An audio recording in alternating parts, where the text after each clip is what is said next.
안녕하십니까 여러분들, 산책처럼 사주입니다. 이번 시간은요 책으로만 배운 명리라는 제목으로 영상을 촬영해 볼까 합니다. 상담을 진행하다 보면요 뭐 다채로운 질문도 받기도 하지만 또 어떨 때는 이게 정형화된 질문들을 참 많이 받습니다. 뭐 대표적인 게 이런 것들이 있죠. 등락개갑이라는데 왜 저는 좋지가 않아요? 라든가 아니면은 매금이 되는 사주인가요? 라든가 아니면 뭐 또 정말 많은데요. 뭐 지금 생각나는 것만 말씀드려 볼게요. 올해 임묘되지 않나요? 이제 이런 식의 질문들을 정말 많이 하세요. 이제 그 이유가 뭔가 하면요. 이 명리학 이론이라는 거는 대단히 좀 깊습니다. 네, 대단히 깊고 그 우리가 생각할 거리를 정말 많이 던져주는 이론들입니다. 그런데 이 동양권 문화는 그런 것들에 대해서 이렇게 전달을 할 때 뭐랄까요? 책으로 그냥 A는 B다 이렇게만 표기를 해놔요.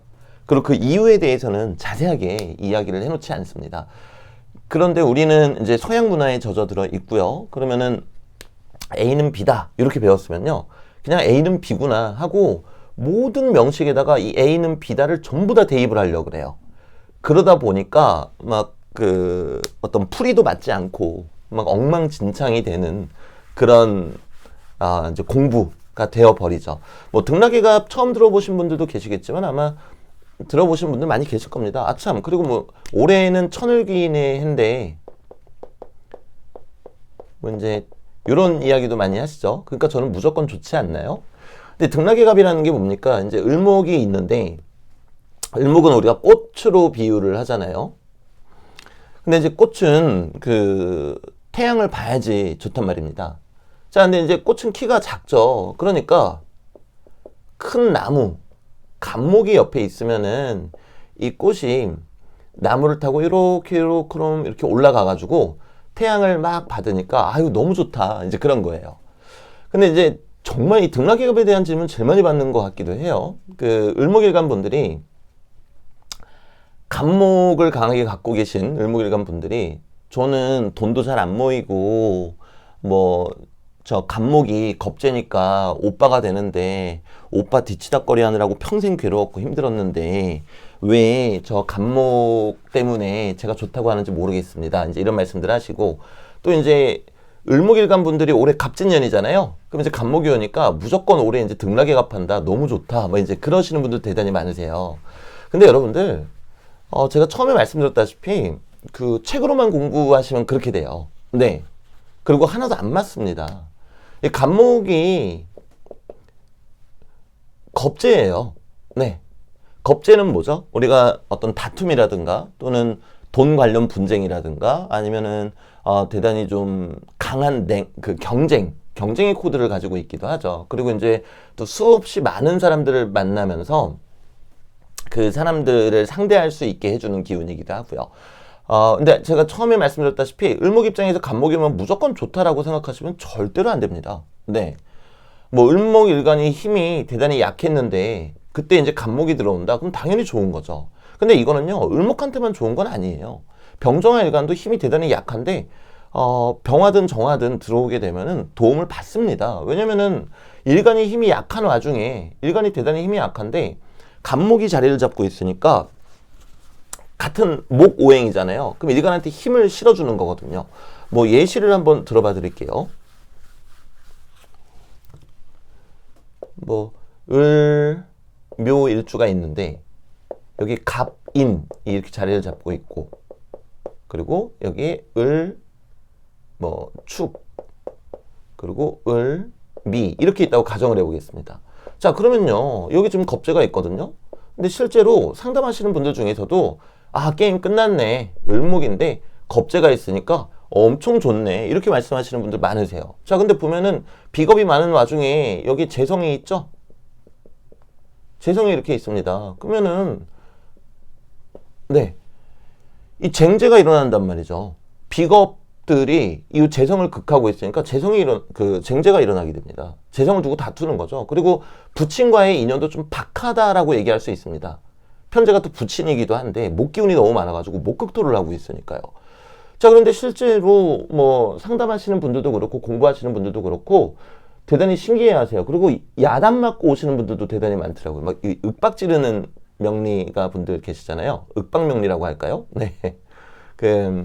이 윽박 지르는 명리 하시는 분들 보면요. 그 권위에 기대어서 본인의 실력을 들통나지 않도록 포장하시는 분들 정말 많으세요.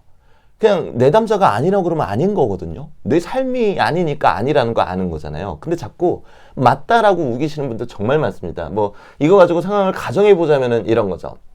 오빠가 있네. 겁제니까. 오빠한테 잘해야 돼. 오빠가 당신한테는 귀인이야. 왜냐면은 등락의 갑이 되고 있거든. 그럼 이제 내 남자 입장에서 아니요, 저는 오빠 덕을 본 적이 한 번도 없고요. 오빠가 뭐 변변치 못한 경우가 있어가지고 제가 오히려 도와줄 때가 많습니다. 오빠로 인해서 돈이 나갈 때가 많은데요. 얘끼 그런 얘기하면 안 돼. 오빠가 당신한테는 귀인이라니까. 그러면 절대로 안 되지. 뭐 이제 이런 식의 통변을 하시는 분들 대단히 많으세요. 근데 그렇지 않습니다. 그러니까 제가 이번 시간에 말씀드리고 싶은 게 뭔가 하면요. 이런 공식 여러분들 이런 게 왜 생겼는지 그리고 어떠한 경우에 저게 좋을지 그런 것들 꼭 생각해 보셔야 된다는 거예요. 네, 그냥 무턱대고 내가 을목인데 간목이 들어오니까 좋다 막 이래 버리시면 안 돼요. 자, 그리고 매금도 정말 많이 받는 질문 중에 하나예요. 매금이라는 게 뭡니까? 신금이 있는데 무토가 있으면 얘는 보석인데 얘는 큰 땅이니까 보석이 땅속에 묻힌다. 그러니까 비유적인 표현입니다. 실제로 묻힌다라는 뜻이 아니에요. 그리고 그 이유도 왜 그런가 하면요. 신금은 열기운에 약하잖아요. 열기운. 뜨거운 열기운. 근데 무토는 대단히 뜨겁더란 말이에요. 무토는 아주 뜨겁거든요. 그러니까 얘가 큰 땅이라서 그런 게 아니라 이거는 비유적인 표현이고요. 너무 뜨거운 기운을 갖고 있다 보니까 신금 입장에서는 부담되는 거예요. 자, 그러면은 얘도 마찬가지예요. 신금이 있는데 만약에 자월에 태어났다 그럼 춥죠. 추운 명식이면은 무토한테 매금이 되겠습니까? 안 됩니다. 얘가 따뜻하잖아요. 사주 원국에 전부 다 차가운 글자들이 있다고 가정을 해볼게요. 자월에 태어난 건 물론이고. 그러면 내 입장에서는 무토와 아주 애절한 관계가 되고 무토를 대단히 아낄 수밖에 없습니다. 반면에 신금은 화기운을 이 뜨거운 열기운을 힘들어하기 때문에 만약에 5월이나 미월에 태어났는데 무토가 있다. 그럼 그때는 무토 때문에 조금 괴롭다라고 통변할 만하죠. 자, 그런데 그런 원리를 다 떠나서 무조건 신금 옆에 무토가 있으면 안 좋다? 그러면은 이거는 대단히 잘못 판단하시는 겁니다. 그리고 이제 많은 분들이 질문 주시는 것 중에 하나가 저는 겨울생에 무토가 이렇게 있는데 전 선생님 영상 말씀대로 요 자리, 자식 자리 또는 십성적으로 정인이 저한테 대단히 애절한 존재였고 소중한 존재였습니다. 그러니까 저도 매금은 믿지 않습니다. 그런데 이제 지금 제 대운이 오대운, 미대운이 오면은 뜨거워지니까 이제 무토가 싫어지는 겁니까? 이제 이런 질문들도 하세요. 이런 질문은 정말 생각을 해보신 거죠. 명리 공부 하실 줄 아시는 거예요. 자, 그래서 답변을 드리자면요. 내가 태어나서 죽을 때까지 자월생이라는 거는 변함이 없습니다. 즉, 오대운, 미대운이 왔다고 내 사주가 뜨거워진다는 뜻은 아니라는 겁니다. 내 사주는 내가 태어나서 죽을 때까지 추운 거예요. 그런데 여름 기운이 가미되는 거기 때문에 그렇지 않다라고 이제 말씀을 드리겠습니다.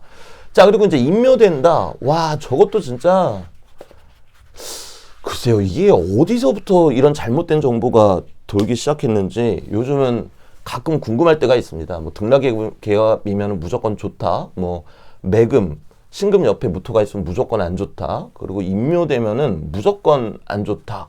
그러니까 이제 인묘라는 게 우리가 이 삼합의 묘지가 왔을 때 인묘라는 이야기를 하죠. 근데요, 여러분들 이거를 우리가 좀 생각해 보셔야 돼요. 이 묘지라는 게요, 사라지는 게 아니에요. 힘을 못 쓰게 하는 게 아니란 말입니다. 병화는 인목에서 생지고 오화에서 왕지고 술토에서 묘지잖아요. 이게 여러분들 우리가 좀 흥분을 가라앉히고 상식적으로 한번 생각을 해볼게요. 자, 얘가 묘지니까, 그러니까 이 어감이 좀 무섭죠? 묘지라서 뭐 병화가 빨려 들어가서 병화가 사라진다, 이렇게 생각하시는 것보다는 얘는 가을 끝이잖아요, 가을 끝. 이때보다는 해자축이 차라리 그럴 거면은 그래야 될 것 같지 않습니까? 상식적으로? 얘는 겨울이니까요. 병화는 여름 기운이잖아요. 아니, 그러면 술토에서 병화가 막 빨려 들어가가지고 사라지면은 해자축은 뭐, 이제 뭐 영혼까지 뭐 사라지는 겁니까? 말도 안 되는 얘기예요. 네. 그러니까 제가 실제로 봤을 때 여러분들이 오히려 자기 최면을 거시는 경우가 대단히 많으세요. 자, 예시 한번 들어보겠습니다. 병화가 딱 있어요. 근데 술월생이에요. 술월생이고 병자일주입니다. 임, 인 이렇게 있어요. 자, 여기까지만 적어보겠습니다. 자, 병화가 인목으로 하면 안 되겠네요. 네, 다시 할게요. 병진이 이렇게 있다고 가정을 해보겠습니다. 자, 그럼 병화일간 입장에서 내 세력이 너무 없죠. 이게 차라리 일간이 음간이면은 종이라도 할 텐데, 그냥 이 환경을 따라가기라도 할 텐데, 양간이니까 그것도 여의치가 않습니다. 자, 그럼 병화일간 입장에서는 내 힘이 필요하겠죠. 자, 그런데 마침 술월은 가을 끝이긴 하지만 요 안에 정화가 있더란 말이죠. 불씨가. 그럼 병화일간 입장에서는 이 정화가 대단히 소중한 존재가 됩니다. 이거 없으면 오히려 큰일 나는 거예요. 오히려 이게 없으면, 술토가 없으면 오히려 진짜 인묘된다고 얘기해도 좋습니다. 자, 이렇게 무조건 공식화를 시켜서 묘지가 오면은 사라진다. 죽는다. 죽는다라고 통변하시는 경우도 대단히 많이 봤습니다. 네. 그분들이 본인의 가족분들 명식을 풀이하실 때도 그렇게 풀이하실지 저는 대단히 좀 궁금하기도 합니다. 자, 다시 한번 말씀드리지만 이 묘지라는 게 이렇게 인묘돼가지고 사라진다. 이런 개념 자체를 여러분들이 조금 이제 내려놓으시고 버리시면 좋겠어요. 아예 버리셔도 돼요. 안 맞아요. 아니요, 저는 맞던데요 하시는 경우 있거든요. 가지고 와보세요. 그거 빼고 얼마든지 설명할 수 있어요. 묘지가 와가지고 그렇게 막 큰일 나고 그런 거 아니에요. 대부분의 경우가 다른 걸로 다 설명 가능해요. 여러분들이 쉽게 얘기하면은 가스라이팅 당하시거나 아니면 여러분들이 이 묘지가 갖고 있는 그 환상으로 인해서 큰일 났다, 망했다 이렇게 생각하시면서 일어나는 현상입니다. 때문에 여러분들이 이 묘지에 관련해서도 물론 인목은 춥지만 그 안에서 병화가 확 치고 올라오면서 병화를 이렇게 세워주고, 오화는 왕지니까 정말 병화와 관련된 그 모든 것들을 다 내포하고 있고, 묘지는 이제 마무리하는 단계니까 서서히 안정화되는 거예요. 안정화가 된다는 겁니다. 자, 안정화가 된다 하고 인묘된다, 이게 똑같은 얘기입니까? 완전히 다른 얘기죠. 그러니까 이제 그러니까 이런 걸로부터 그런 공포명리, 겁방명리, 윽방명리 이런 것들이 이제 만들어진 거예요. 그러니까 여러분들도 이런 것들은 이제 조금 이제는 현대사회고 명리도 미신이 아니라 학문이잖아요. 네, 그러니까 이런 것들 조금만 내려놓으시면 참 좋겠습니다. 자, 그 다음에 이제 천을귀인 같은 경우도 정말 많이 얘기가 나오는 것 중에 하나예요. 자, 제가 예시 한번 들어볼게요.